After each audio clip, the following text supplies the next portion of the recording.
नमस्कार दोस्तों, आप सुन रहे हैं सच्ची कहानियाँ रोनित के साथ। आइए अब चलते हैं आज की अनाउंसमेंट की ओर। कल की हमारी कहानी तांत्रिक का उत्तराधिकारी भाग 1 पे पहला कमेंट वानिया हार्दिक जी ने किया था। वानिया हार्दिक जी को इसके लिए बहुत बहुत धन्यवाद। आइए अब चलते हैं आज की कहानी की ओर। जब राहुल ये सारी चीजें हमें बता रहा था तो हमें अजीब तो बहुत लग रहा था, लेकिन मैंने और प्रिया ने कुछ नहीं कहा। लेकिन तभी विवेक ने उससे हंसते हुए और मजाकिया लहजे में कहा, भाई तू ये सब क्या कह रहा है? क्या तू खुद को सुन पा रहा है? तू ये सब कहेगा? ये तो मैंने कभी उम्मीद ही नहीं की थी। मजाक बंद कर अब और जो सच है वो बता। ये सारी बातें सुनकर राहुल ने अजीब सा शक्ल बनाते हुए विवेक से कहा, हाँ मुझे पता है कि तुम्हें इन बातों पे विश्वास नहीं होगा, और पहली बार में मुझे भी ऐसा ही लगा था। तब तक वहाँ पुरोहित जी भी आ गए। पुरोहित जी काफी सीरियस लग रहे थे। विवेक के इन मजाकिया बातों को सुनकर पुरोहित जी ने राहुल को सलाह दी कि एक बार आप अपने दोस्तों को भी वो रिकॉर्डिंग सुना के देखिए। राहुल ने ऐसा ही किया। राहुल ने हम सभी के सामने अपने पिताजी की जो रिकॉर्डिंग थी उसे प्ले किया। जब हम लोगों ने भी उस रिकॉर्डिंग को सुना तो उसमें जैसा राहुल ने बताया था वैसी ही आवाजें हम भी साफ साफ सुन पा रहे थे। इन सारी चीजों को सुनने के बाद भी विवेक ये चीज मानने के लिए तैयार नहीं था। उसका कहना था कोई टेक्निकल इशू होगा भाई, या कोई मैग्नेटिक वॉइस। ये कोई प्रूफ नहीं है। ऐसे तो हमने बहुत सारे नकली और फेक फोटोज भी देख रखे हैं, तो क्या हम लोग मान लें कि आत्माएं होती हैं? इन सभी बातों को सुनने के बाद शायद पुरोहित जी को विवेक के ऊपर थोड़ा सा गुस्सा आ चुका था।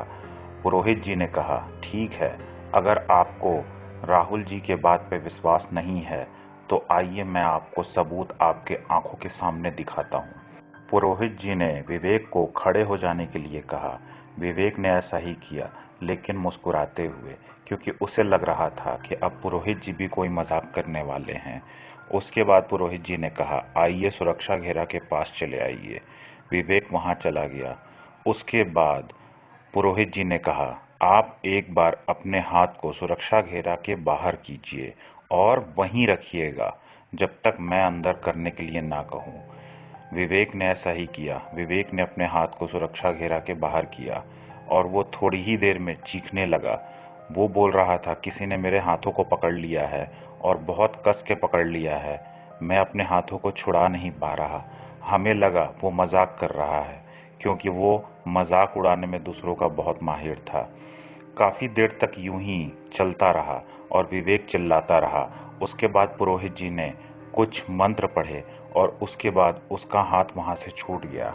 और जब विवेक ने हाथ अंदर की तरफ किया तो हम लोगों ने देखा कि विवेक के हाथ पे एक बहुत गहरा और गाढ़ा निशान पड़ चुका था, जिससे ये साफ झलक रहा था कि किसी बहुत बड़े पंजों वाले इंसान ने उसके हाथ को बहुत कस के पकड़ा था, जिसके वजह से वहां एक निशान उभर आया है। और इस निशान को देखकर हम सभी डर गए थे, लेकिन जिगर ने कहा, कोई बात नहीं, घबराओ मत, ये सब तो होते रहता है। खैर, अगर तुम लोग कह रहे हो तो हम लोगों ने मान लिया, लेकिन बाकी की चीजें तो थोड़ा ओवर द टॉप ज्यादा हो गई। ये सारी बातें सुनकर पुरोहित जी ने जिगर के साथ भी यही किया। उसके हाथ को भी सुरक्षा घेरा के बाहर कर दिया और जिगर के साथ भी वही हुआ जो विवेक के साथ हुआ था। अब जिगर को सब कुछ समझ में आ चुका था। जिगर ने चिल्लाते हुए कहा, पुरोहित जी मेरे हाथ को जल्द से जल्द अंदर लीजिए। पुरोहित जी ने फिर से वही किया, कुछ मंत्र पढ़े और उसके बाद जिगर का हाथ आजाद हो गया। जिगर ने अंदर हाथ लिया तो उसके हाथ में भी वैसा ही निशान था। उसके बाद जिगर काफी घबराया हुआ था, लेकिन फिर विवेक ने पूछा कि ये सब तो ठीक है, लेकिन हमें वो आकृतियां क्यों नहीं नजर आ रही, और जब हम लोग वहां से आ रहे थे तब हमें कोई परेशानी क्यों नहीं हुई? ये सारी बातें सुनकर पुरोहित जी ने हाथ में वही सिंदूर उठाया, कुछ मंत्र पढ़े और बाहर की तरफ फेंक दिया। थोड़े देर में वैसे ही चीखने चिल्लाने की आवाजें आने लगी और कुछ आकृतियां उभरने लगी जो कि काफी विशालकाय थी। उन आकृतियों को देखने के बाद हम सभी स्तब्ध रह गए थे। हम सभी के पसीने छूट रहे थे, लेकिन डर इतना हावी था कि कोई अपने जगह से हिल भी नहीं पा रहा था। राहुल ने कहा, देखा, मैंने झूठ नहीं कहा था। मैं कभी झूठ नहीं कहता। ये बात तो तुम लोगों को पता ही है। हाँ, मैं ज़िंदगी को थोड़ा लाइट ज़रूर लिया करता था, क्योंकि मैंने अब तक ये सारी चीज़ें नहीं देखी थीं। लेकिन अब जो तुम अपने आंखों से देख रहे हो, इसे कैसे झुठलाओगे? ये सारी बातें देखकर जिगर ने राहुल को पकड़ते हुए कहा, भाई, अब तो तू अगर ये भी बोलेगा ना कि मैंने उड़ता हाथी देखा, तो मैं वो भी मान जाऊंगा। अब मुझे तेरे हर बात पे विश्वास है। मैं अब कभी तेरे बातों पे शक नहीं करूंगा। हालांकि पहले भी हम लोग पूरी तरीके से तुझ पे विश्वास करते ही थे, लेकिन ये सारी बातें जो तूने बताई थी, ये थोड़ी अजीब थी। कोई भी आम इंसान जो शहरों में रहा है, गांव कभी देखा नहीं, इन सारी चीज़ों के बारे में जाना नहीं, वो कभी भी इन बातों पर विश्वास नहीं करेगा। राहुल ने कहा, देख लो, जो मैंने देखा वही बताया। अब तो तुम्हारे सामने भी सब कुछ जाहिर है। विवेक ने भी कहा, हाँ भाई, हमें तेरी बातों पर विश्वास है। फिर राहुल ने कहा, इसीलिए मैं कह रहा हूँ, तुम सभी लोग यहाँ से चले जाओ, क्योंकि तुम लोग अगर यहाँ रहोगे तो तुम्हारी जान पे भी खतरा है। क्योंकि उन आत्माओं को, उन शक्तियों को ये पता है कि तुम मेरे पास आए हो और मेरे पहचान वाले हो। उन्हें सब कुछ पता है, और जो भी मुझसे जुड़ा हुआ है, हर एक को वो चुन चुन के मार देना चाहती हैं। ये सारी बातें सुनकर पुरोहित जी ने कहा, हाँ, राहुल जी सही कह रहे हैं। वो लोग इसलिए इनके दुश्मन हैं क्योंकि इनके खानदान ने कई आत्माओं को लोगों से दूर रखने के लिए बहुत सारे तंत्र मंत्र और बहुत सारी चीज़ें की हैं, जिसके वजह से वो आम लोगों को अब नुकसान नहीं पहुंचा पाते, और वो इनसे दुश्मनी पाले बैठे हैं ताकि इनके खानदान के किसी न किसी को मार के वो आत्माएं अपना बदला ले सकें। लोगों की भलाई में किसी न किसी का अहित तो हो ही सकता है। हालांकि अगर तांत्रिक जी चाहते तो इन सभी आत्माओं को कैद कर देते या जला के भस्म कर देते, लेकिन वो इनके साथ भी बुरा नहीं करना चाहते थे। इसीलिए उन्होंने जिस आत्माओं को मुक्ति दिलाना पॉसिबल नहीं था, उन्हें अलग गांव वालों से दूर रहने की सजा दी है। और जब तुम लोग को मैं इस गांव में लेकर आ रहा था, इसीलिए मैंने इधर उधर जाने से मना किया था, क्योंकि मैंने सुरक्षा के लिए कई सारी चीजें पहन रखी हैं, और पूरे रास्ते में मैं कुछ मंत्र बोलते हुए आ रहा था। इसीलिए वो लोग तुम्हें छूने में सक्षम नहीं थे, और इसी चीज का मलाल उन्हें और भी ज्यादा है, क्योंकि वो किसी भी तरीके से राहुल जी या उनके खानदान या उनसे जुड़े हुए किसी न किसी को मारकर अपना बदला पूरा करना चाहते हैं।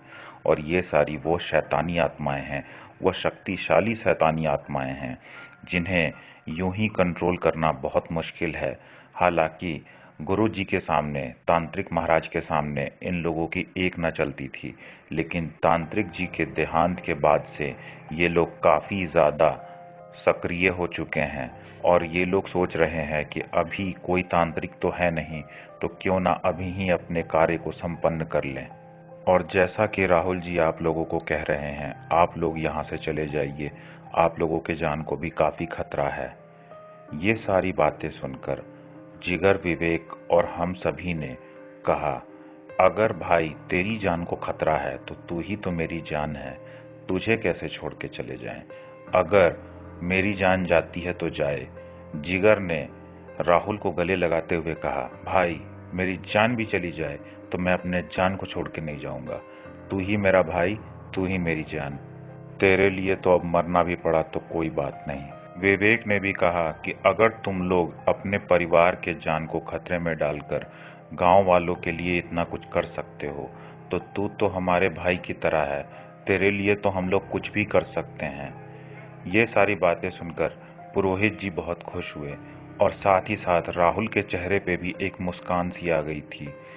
फिर ये सारी चीजें देखकर हम लोगों को बहुत अजीब लगा कि ये लोग इतने हंस क्यों रहे हैं, इतना मुस्कुरा क्यों रहे हैं, इतने टेंस्ड और सीरियस समय में इनके चेहरे पे मुस्कान क्यों आ गई। फिर विवेक ने राहुल से पूछा, क्या बात है भाई, ऐसी कौन सी मजाकिया चीज है जो हमें नहीं पता लेकिन तुझे और पुरोहित जी को पता है? फिर पुरोहित जी ने बताना शुरू किया कि जब इनके पिताजी की देहांत हो रही थी, वो शरीर छोड़ने वाले थे, तो उससे पहले उन्होंने एक बात और बताई थी कि जो भी लोग तेरी मदद के लिए आएंगे और तेरे बोलने पे भी और मना करने पे भी तेरा साथ ना छोड़ें, तेरे साथ ही लगे रहें, वो लोग तेरे सच्चे दोस्त होंगे और वही लोग तेरे सुख दुख और हर चीज में तेरा जिंदगी भर साथ निभाएंगे। वही लोग ऐसे लोग होंगे जो लोग तुझे अपने कार्य को संपन्न करने में मदद करेंगे, वही तेरे मददगार होंगे। ये सारी बातें सुनकर विवेक ने तुरंत राहुल से पूछा, तो भाई क्या अभी तक तू हमारी परीक्षा ले रहा था? पुरोहित जी ने कहा, नहीं परीक्षा नहीं, ये सच में आप लोगों के जान के लिए फिक्रमंद हैं। इन्हें सच में आपकी बहुत फिक्र है।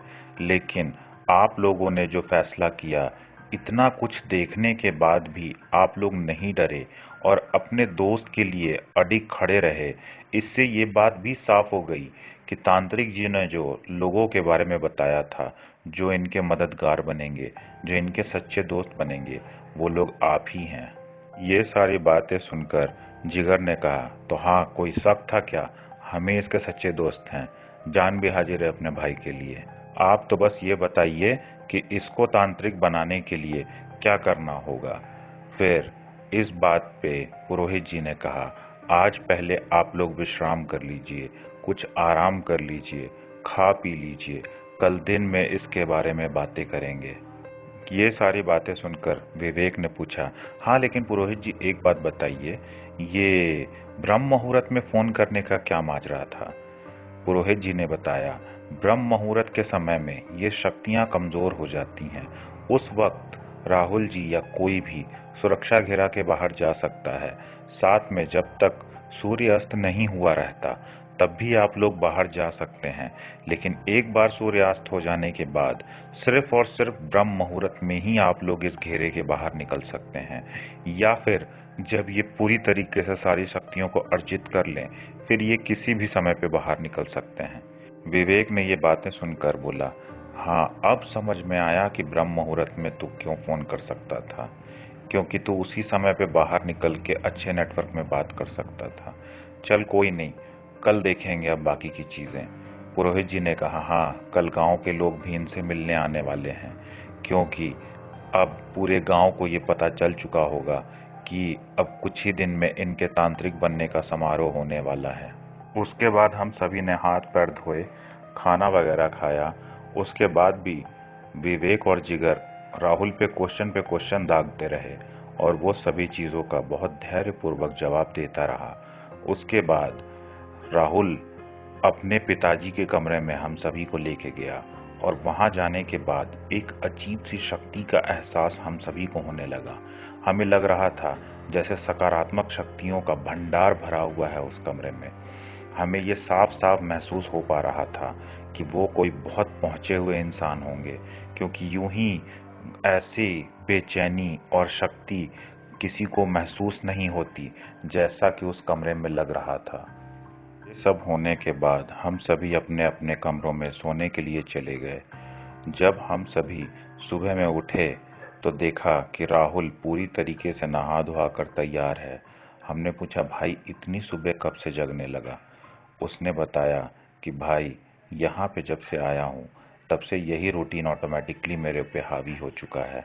मुझसे ज़्यादा देर तक सोया ही नहीं जाता। थोड़ी देर हम लोगों ने बातचीत की, फिर हम लोग भी नहाने के लिए चले गए। जब हम सभी नहा धोआ कर वापस आए तो हम सभी ने नाश्ता किया।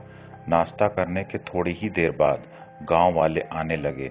धीरे धीरे काफी लोग जुट गए। थोड़ी देर बाद पता चला कि राहुल के गांव के साथ साथ आस पड़ोस के गांव वाले भी वहां आ चुके हैं। सभी ने अपने तकलीफ बतानी शुरू कर दी। मुझे ये प्रॉब्लम है, मुझे वो प्रॉब्लम है, ऐसा वैसा और पता नहीं क्या क्या।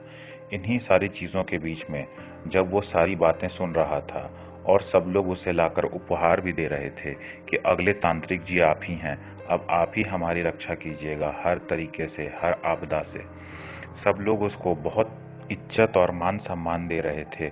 हमें यह देखकर बहुत अच्छा लग रहा था कि हमारे दोस्त को इतना इज्जत मिल रहा है। उसके बाद वहीं पे बैठे एक आदमी को शायद मिर्गी की बीमारी थी, उसे मिर्गी का अटैक आ गया। वो बेचैन होकर छटपटाने लगा और उसके मुंह से झाग निकलने लगी। बहुत कोशिश करने के बाद भी वो ठीक नहीं हो पा रहा था। विवेक ने कहा, जल्दी से कोई इसके लिए डॉक्टर बुलाओ। लोगों ने कहा, नहीं, कोई जरूरत नहीं डॉक्टर की, तांत्रिक जी का बेटा है, वो इसे ठीक कर देगा। राहुल हम सभी की तरफ अजीब नजरों से देखने लगा, क्योंकि अभी उसको भी बाकी की शक्तियां नहीं मिली थीं। उसे भी अपने ऊपर विश्वास नहीं था, लेकिन गांव वालों के बहुत जोर देने पे उसने उस इंसान के सिर पे हाथ रखा और हाथ रखते के साथ वो कुछ मंत्र बुदबुदाने लगा। हमें वो मंत्र तो समझ में नहीं आ रहे थे, लेकिन हमें ये अजीब लग रहा था कि इसे ये सारे मंत्र कैसे पता हो सकते हैं। थोड़ी ही देर में वो इंसान बिल्कुल ठीक हो गया और सभी उसके पैर में गिर पड़े। सभी ने कहा, देखो, अभी तक ये पूरी तरीके से तांत्रिक बने भी नहीं हैं और इनमें ये शक्तियां पहले से ही आ चुकी हैं। हम सभी आश्चर्य के साथ एक दूसरे को देख रहे थे। पुरोहित जी ने हमें इशारा किया, शांत रहिए और कुछ रिएक्ट मत कीजिए।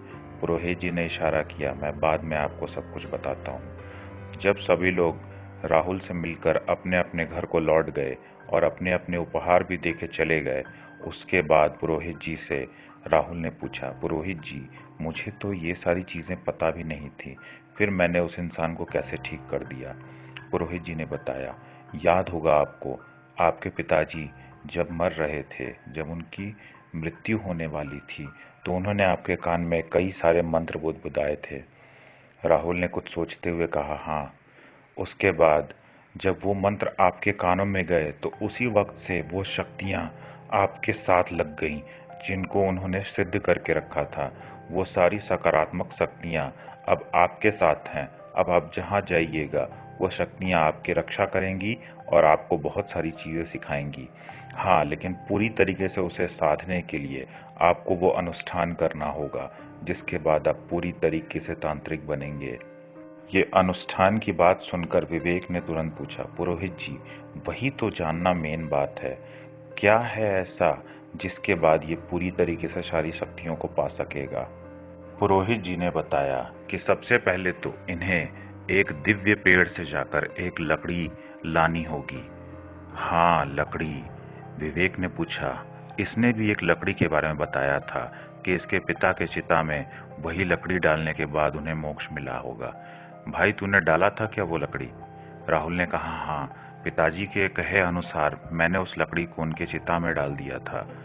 पुरोहित जी ने बताया, वो कोई आम लकड़ी नहीं है, वो एक ऐसी लकड़ी है जो कि एक ऐसे पेड़ से आती है, जो पेड़ कई सारे शमशान और कब्रिस्तानों के बीच है, और उस शमशान और कब्रिस्तानों के सभी बुरी आत्माओं को वो अकेला पेड़ कंट्रोल करता है, क्योंकि उस पेड़ में खुद देवी जी की, दुर्गा जी की आत्मा बसी हुई है। दुर्गा जी साक्षात रूप में उस पेड़ में बसती हैं। जब इस गांव के एक बहुत बड़े पुजारी ने दुर्गा जी को साक्षात प्रकट करा दिया था, तो उसके मृत्यु के समय दुर्गा जी ने उससे पूछा कि मैं कहाँ जाऊंगी जब तुम्हारी मृत्यु हो जाएगी। तो हालांकि दुर्गा जी सब कुछ जानती थी, माता को सब पता था, लेकिन माता ने उससे सिर्फ इसलिए पूछा कि वो कुछ ऐसा कर जाए जिससे गांव वाले का हित होते रहे, भला होते रहे। उस व्यक्ति ने कहा, माता, इस गांव के सबसे दुर्गम स्थान के सबसे अजीब पेड़ में मैं आपका वास करा दूंगा, जिसके वजह से भविष्य में अगर किसी को भी इस गांव में कोई भी कष्ट होगा तो उसी पेड़ की लकड़ी से आपका आशीर्वाद उसे प्राप्त होगा, जिसके वजह से इस गांव में आगे से जो भी तांत्रिक भी बनेंगे वो उस लकड़ी को पालेंगे, तो आपको सिद्ध करना उनके लिए और भी आसान हो जाएगा। दुर्गा जी ने हामी भर दी। दुर्गा माता को उसी पेड़ में स्थापित कर दिया गया, जिसके बाद से अब कितनी भी पीढ़ियों से कोई भी तांत्रिक बनता आ रहा हो, उसे सबसे पहले उस लकड़ी को हासिल करना पड़ता है, क्योंकि जो उस लकड़ी को हासिल नहीं कर पाएगा वो तांत्रिक बनने के लायक ही नहीं। यही हमारी मान्यता है, और उस लकड़ी को पाना इतना आसान नहीं। अमावस्या के रात को आपको उस वक्त बाहर जाकर उस लकड़ी को काटना होगा जिस वक्त कोई भी आत्मा आपको ये करने नहीं देगी और नकारात्मक ऊर्जाएं अपने चरम सीमा पे रहेंगी। उस वक्त आप उस पेड़ तक भी पहुंच जाएं, ये बहुत बड़ी बात होगी।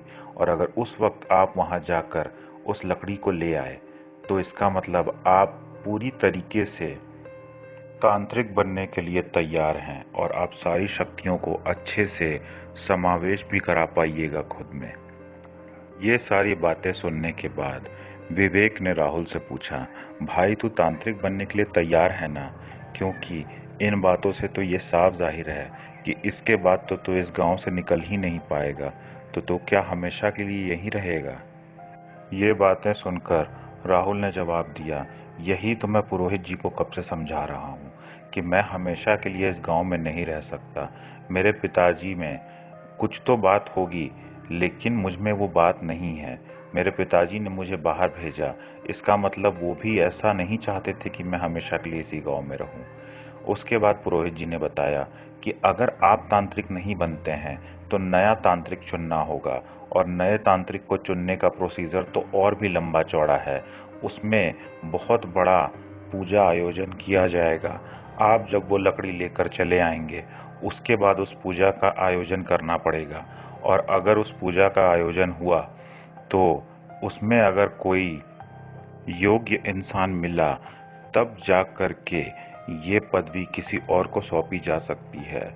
आपके पहले करीब करीब 8 पीढ़ियों पहले कोई और परिवार यहाँ का तांत्रिक हुआ करता था।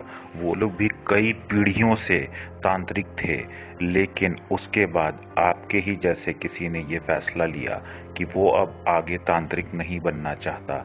तो उस वक्त काफी जांच पड़ताल और इस पूजा के बाद ये पता चला कि आपके वंश में तांत्रिक बनने की क्षमताएं हैं, और उस वक्त के बाद से आज तक आपके ही पीढ़ी के लोग तांत्रिक बनते आए हैं, पीढ़ी दर पीढ़ी। लेकिन अब आपने अगर ये फैसला किया है तो उससे पहले ये पता चलना बहुत ज़रूरी है कि आपकी जीवन संगिनी कौन बनेगी, क्योंकि जब तक ये पता नहीं चलता कि आपकी जीवन संगिनी कौन बनेगी, आपकी अर्धांगिनी कौन बनेगी, तब तक आप पूरी तरीके से ये डिसीजन नहीं ले सकते कि आपको तांत्रिक बनना है या नहीं। ये बातें सुनने के बाद विवेक ने पूछा कि इसमें जीवन संगिनी क्या बताएगी? ये डिसीजन तो सिर्फ और सिर्फ राहुल का होना चाहिए, इसमें कोई और क्यों डिसीजन देगा? तब पुरोहित जी ने बताया कि जब इनकी अर्धांगिनी भी ये डिसीजन ले और इनके ही फैसले का समर्थन करे, तब जाकर के इनका फैसला मान्य होगा। फिर इस पूजा के आयोजन के द्वारा अगला तांत्रिक बनने का उम्मीदवार ढूंढा जाएगा, और उसके बाद ही कोई और तांत्रिक बन सकता है। ये बात सुन के प्रिया का मुंह अजीब सा हो गया, क्योंकि उसे ये डर सताने लगा कि कहीं इसमें मेरा नाम नहीं आया और कोई और इसकी बीवी पत्नी बन गई तो मैं क्या करूंगी।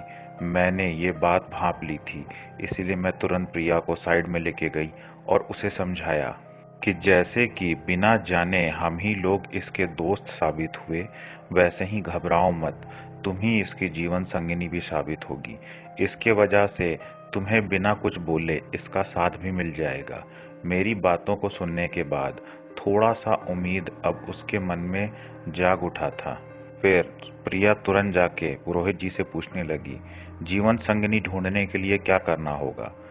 पुरोहित जी ने कहा, वहां जाइए। प्रिया ने पूछा, कहाँ? पुरोहित जी ने कहा, आपके सामने जो आपको एक घेरा जैसा नजर आ रहा है, आप ध्यान से देखिए, आपको भी दिखेगा। प्रिया ने काफी ध्यान लगाया। थोड़ी देर बाद वो घेरा प्रिया को नजर आ गया। प्रिया उस घेरे में जाके खड़ी हो गई। उसने पूछा, अब आगे क्या? पुरोहित जी ने थोड़ी देर तक चुप रहने के बाद कहा, अब आप अपने हाथों से कुछ साइड में रखे हुए चावलों को उठा लीजिए और अपने हाथ में रखकर उसे हल्के हल्के से घिसिए। अगर उन चावलों का रंग लाल हो गया, इसका मतलब आप ही इनकी जीवन संगिनी हैं। राहुल ने बीच में ही पुरोहित जी को रोकते हुए कहा, अगर प्रिया ये सब नहीं करना चाहती तो उसे जोर मत दीजिए पुरोहित जी। प्रिया ने कहा, नहीं, मुझे ये करना है, मैं ही तुम्हारी पत्नी बनूंगी। और ये बोलकर उसने चावल उठा के घिसना शुरू कर दिया, और घिसते घिसते चावल लाल भी हो गया। और उसके बाद पुरोहित जी ने कहा, मुझे पहले से ही पता था कि आप ही इनकी जीवन संगिनी बनेंगी। अब बताइए, क्या आप भी नहीं चाहती कि ये तांत्रिक बने? प्रिया ने बिना इंतजार किए और बिना संशय किए तुरंत जवाब दिया, जो इनका फैसला होगा वही मेरा फैसला होगा। अगर ये तांत्रिक नहीं बनना चाहते तो मैं भी नहीं चाहती कि ये तांत्रिक बने, और अगर ये बनना चाहते हैं तो मैं भी चाहती हूँ कि ये बने। उसके अलावा मेरा कोई खुद का कोई भी फैसला नहीं है। ये सुनकर पुरोहित जी बहुत खुश हुए, और पहली बार हम लोगों ने उनके चेहरे पे इतनी बड़ी मुस्कान देखी। फिर हम लोगों ने पूछा, अब आगे क्या करना है? लेकिन बीच में ही विवेक ने काटते हुए कहा, नहीं, पहले तो इन लोगों को ये बात खुद अकेले में कर लेने दो कि क्या प्रिया और राहुल अब सच में पति पत्नी बनेंगे। इस बात पे राहुल भी शर्मा गया और प्रिया भी शर्मा गई। हम लोग इससे बहुत खुश थे, और कहीं ना कहीं राहुल भी इससे बहुत खुश था। राहुल ने उसे प्यार से देखा और अपने बगल में आके खड़ा होने का इशारा किया। प्रिया जाके उसके बगल में खड़ी हो गई। उसके बाद दोनों अब पति पत्नी जैसे ही लग रहे थे। विवेक ने पूछा, अब तुम्हें दोस्त कहूं या भाभी? प्रिया फिर से मुस्कुरा दी और हंस के वो नजरें नीचे करके वहीं बगल में खड़ी हो गई। फिर विवेक ने पूछा, हाँ पुरोहित जी, अब बताइए क्या करना है? पुरोहित जी ने कहा, आज से ठीक 7 दिन बाद अमावस्या की रात है। उस रात को जाकर राहुल जी को उस पेड़ से आज्ञा लेकर उस लकड़ी को काट कर लाना है। लेकिन याद रहे कि कोई भी उस लकड़ी को यूं ही नहीं काट सकता। उस पेड़ के पास पहुंचने तक आपके रास्ते में बहुत सारी रुकावटें आएंगी। आत्माएं आपको हर प्रयत्न करके रोकना चाहेंगी, कुछ भी करके वहां तक पहुंचने नहीं देंगी। लेकिन अगर आप वहां तक पहुंच गए तो इसका मतलब ये है कि हाँ, अब आप तांत्रिक बन भी सकते हैं, और चाहे तो ये पदवी किसी और को भी दे सकते हैं। लेकिन आपको उस पेड़ से आज्ञा लेने के बाद ही उस पेड़ को छूना है, क्योंकि अगर आपने बिना आज्ञा लिए उस पेड़ को छूने की कोशिश की तो वो पेड़ आपको जला के राख भी कर सकती है। बहुत से लोगों ने उस पेड़ से जाकर उस लकड़ी को तोड़ने की कोशिश की है, लेकिन आज तक कोई भी वहां तक पहुंच नहीं पाया। सिर्फ भावी तांत्रिक ही वहां तक पहुंच सकते हैं, क्योंकि देवी माँ खुद ये चाहती हैं। इसीलिए सिर्फ एक तांत्रिक ही वहां तक पहुंच पाता है, बाकी कोई नहीं, क्योंकि उन लकड़ियों में बहुत शक्तियां हैं। अगर कोई आम इंसान भी उस लकड़ी को पा जाए तो उससे बहुत कुछ कर सकता है। लेकिन जो इंसान उस लकड़ी को तोड़ के लाता है वही उसका मालिक होता है, इसलिए वो सिर्फ उसी के काम आती है। कोई और उसे इस्तेमाल नहीं कर सकता। किसी और के लिए वो आग है, आग। अगर कोई और उस लकड़ी को चुराने की कोशिश भी करे तो वो जल के खत्म हो जाएगा। ये सारी बातें सुनकर जिगर और विवेक ने कहा, हाँ, अगर इसे वो लकड़ी लाने जाना ही है तो हम लोग भी इसके साथ जाएंगे, और इसे अकेला नहीं छोड़ेंगे, चाहे जो हो जाए। पुरोहित जी ने कहा, इतना आसान नहीं है। जब इन्हें ही इतनी मुश्किलें पेश आएंगी, जबकि इनके पास कुछ ताकतें हैं, आप लोगों को तो समझ लीजिए 2 कदम भी चलना मुश्किल होगा, क्योंकि उस वक्त सारी बुरी शक्तियां आप लोगों के खिलाफ भी काम करेंगी, जिसके वजह से आप लोग तो शायद इस घेरे के बाहर टिक भी ना पाए। हालांकि मैं आपको सुरक्षा कवच और मसाले दूंगा, लेकिन अगर वो मशाल बुझ जाए तो आपको तुरंत भागकर सुरक्षा घेरा के अंदर आना होगा, और साथ ही साथ आप पीछे पलट के नहीं देख सकते, चाहे कितनी भी आवाजें आई और कुछ भी हो। और तो और ये भी पीछे पलट के नहीं देख सकते जब तक वो लकड़ी इनके हाथ ना आ जाए। कुछ भी हो जाए, कोई भी आवाज आए, ये पीछे नहीं पलट सकते। सारी बातें जब पुरोहित जी ने हम लोगों को समझा दी तो हम लोग भी अमावस्या की रात का इंतजार करने लगे। धीरे धीरे समय गुजरता रहा और उसके बाद वो रात भी चली आई। उसके बाद पुरोहित जी ने समझाया कि याद रखिएगा, आप सभी लोग एक साथ निकल तो रहे हैं, लेकिन वहां तक एक साथ पहुंच नहीं पाएंगे। अगर किसी वजह से कोई कहीं फंस जाए या मुसीबत में आ जाए, तब भी कोई दूसरा उसके लिए पलटेगा नहीं, क्योंकि जिस वक्त आप लोगों ने पलटने की गलती की, उसी वक्त समझ लीजिए आप लोगों की जान गई।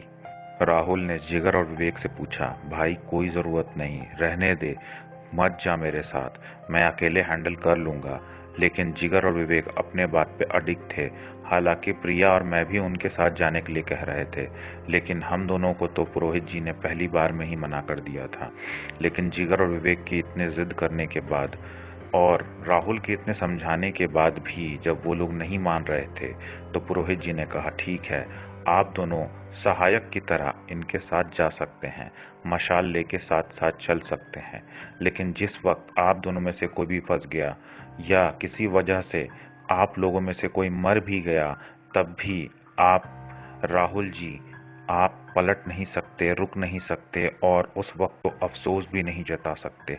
आपका एक ही ध्येय होना चाहिए कि आपको उस लकड़ी को प्राप्त करना है। और याद रखिएगा, वहां तक अगर आप पहुंच जाते हैं तो पहले आपको उस पेड़ से आज्ञा लेनी होगी। जब आपको देवी जी के दर्शन हो जाएं और आज्ञा मिल जाए, तभी जा करके आप उस लकड़ी को तोड़ सकते हैं। राहुल ने पूछा, मुझे कैसा पता चलेगा कि मुझे उस पेड़ ने इजाजत दे दी है? पुरोहित जी ने कहा, यह आपको खुद ही पता चल जाएगा। सारी तैयारी करने के बाद जिगर, विवेक और राहुल तीनों उस तरफ निकलने के लिए तैयार हुए। तीनों ने हाथ में एक एक मशाल ली, कुछ यंत्र पहने जिसके वजह से आत्माएं इन पर डायरेक्ट हमला ना कर पाएं, और बाकी के सारे रूल्स को समझने के बाद तीनों आगे बढ़ने लगे। धीरे धीरे आगे बढ़ते के साथ ही आवाजें तेज होने लगी, चीख पुकार मच गई। लग रहा था जैसे पूरी कायनात इन्हें रोकने की कोशिश में है। तेज हवाएं चलने लगीं और तो और अजीब अजीब सी चीजें होने लगीं।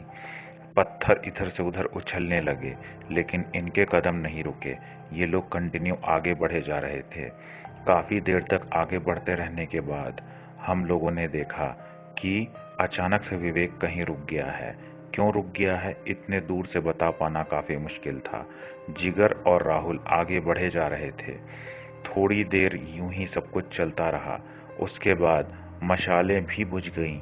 उसके बाद क्या हुआ हमें कुछ पता नहीं चल रहा था।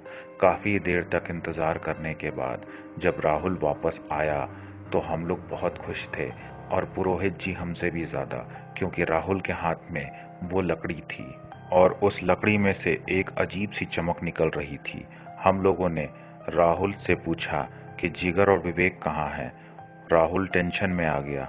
उसने कहा कि विवेक का पैर फंस गया था और मैं पीछे मुड़ नहीं सकता था। तो जिगर ने कहा, तू आगे बढ़ भाई, मैं विवेक को छुड़वाता हूँ।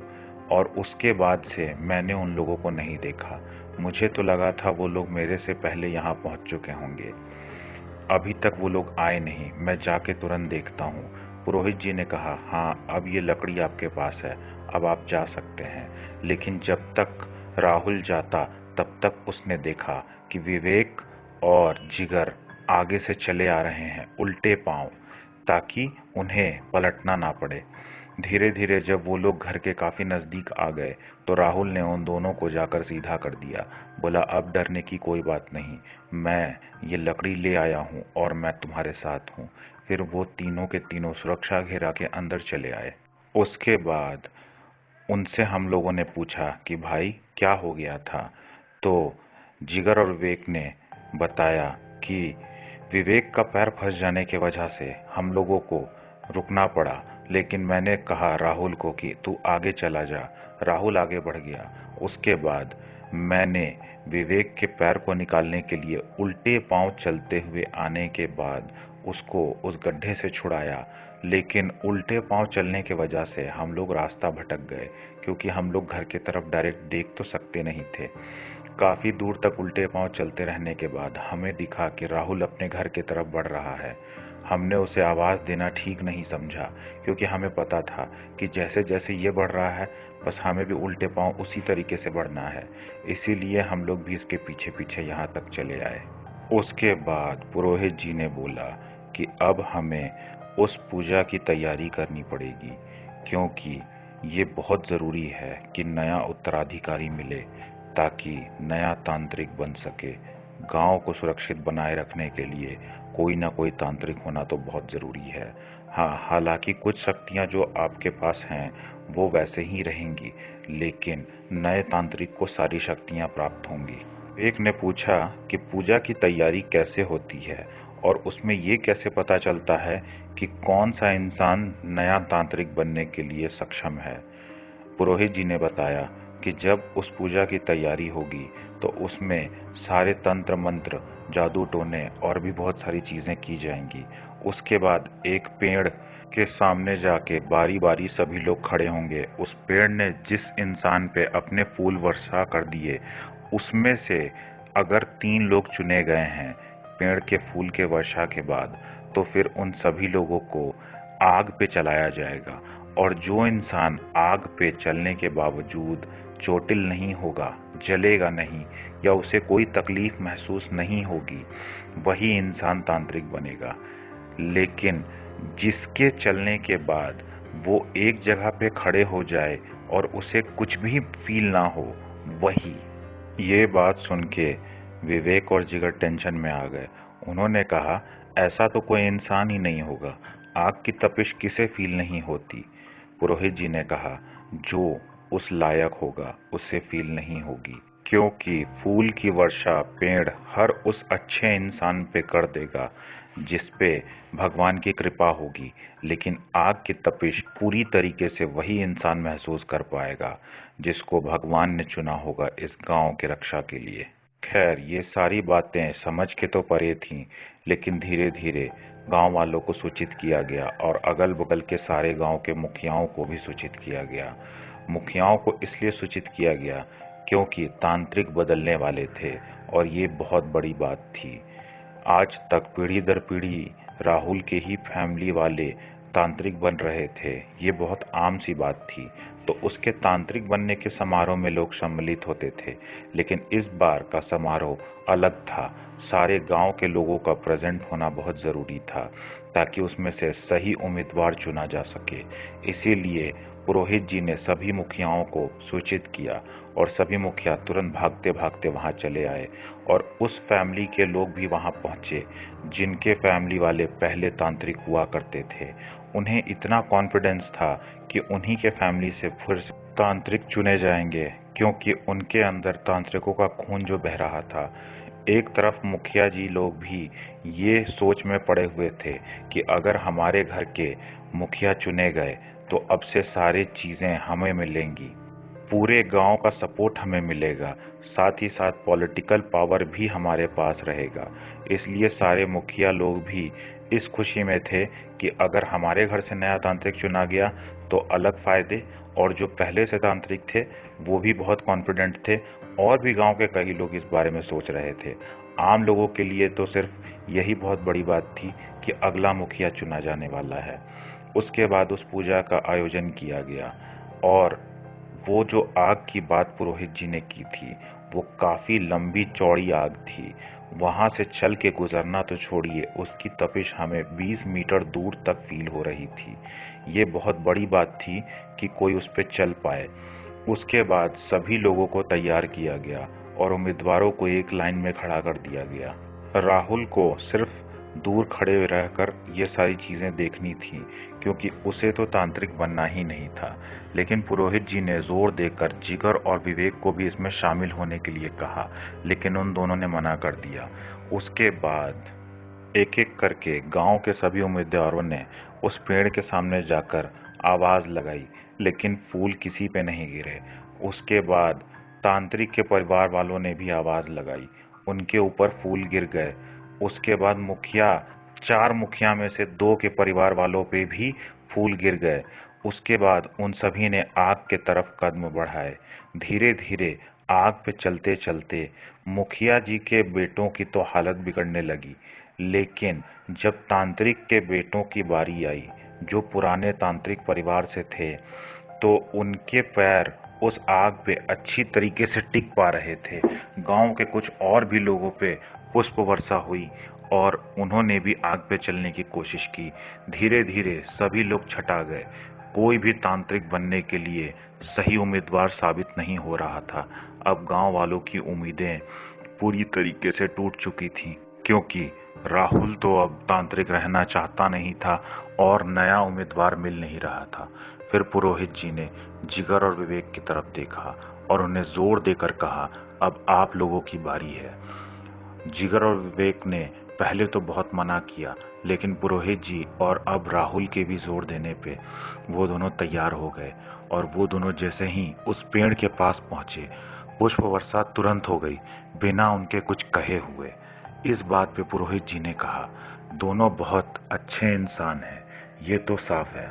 लेकिन गांव वालों को ये चीज अजीब लग रही थी कि शहर के दो लड़कों पे पुष्प वर्षा कैसे हो सकती है। वो लोग तो मदिरा पान करते होंगे और बाकी की चीजें।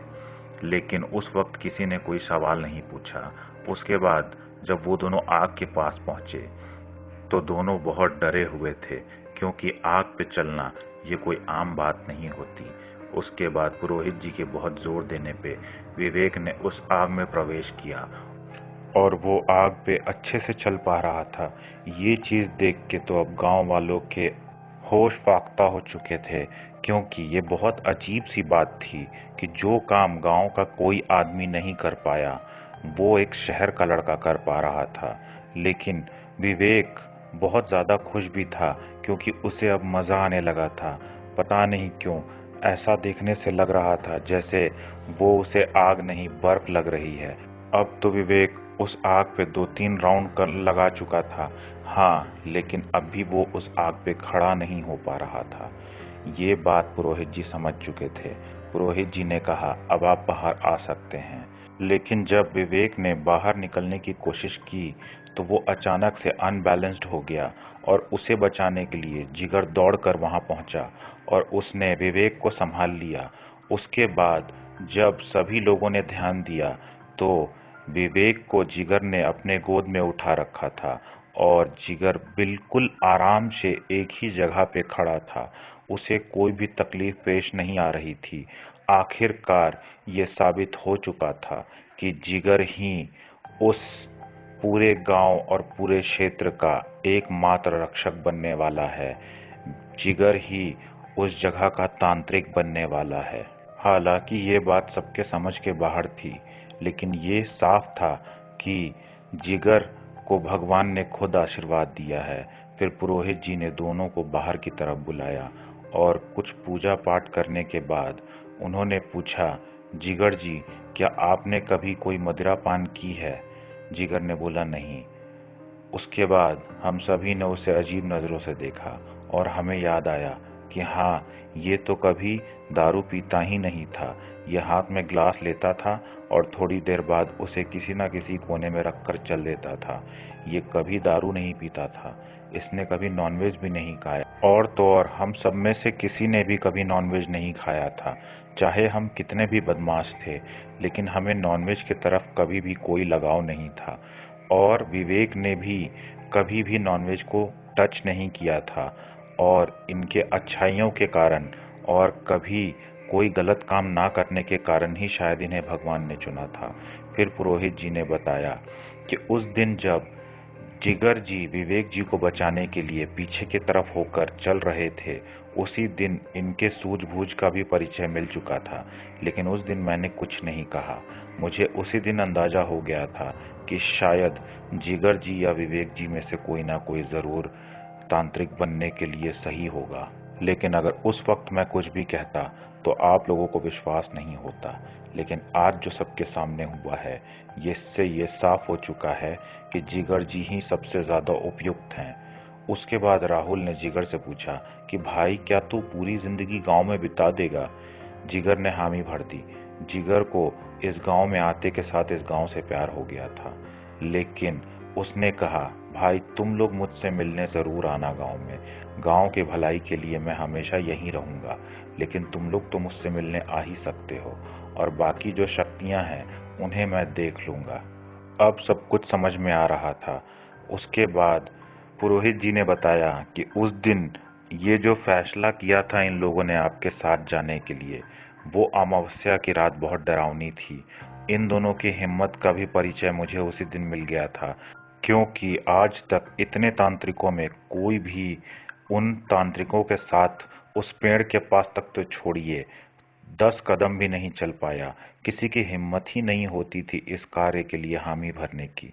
लेकिन एक तो सच्ची दोस्ती, दूसरा इतनी सारी ताकत और हिम्मत मैंने इससे पहले किसी आम इंसान में नहीं देखी थी।